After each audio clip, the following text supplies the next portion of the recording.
Take our lead, let's help you make your mark. Our goal is your satisfaction. Let us show you the way. Visa gift cards are linked to bank accounts that generally must be activated in order to receive transactions.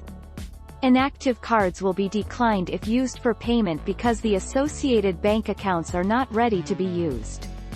When the gift card is loaded with value purchased, the gift card is automatically activated. 8 May 2020.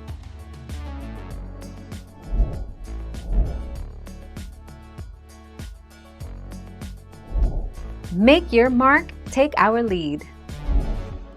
There are a number of possible reasons why a purchase could be declined. You don't have enough money left on your card. You haven't activated or registered your card. The address you gave to make an online or phone purchase is different from the address you have on file with your prepaid card provider. 13 September 2017. Thank you for watching. Please subscribe and hit the bell notification.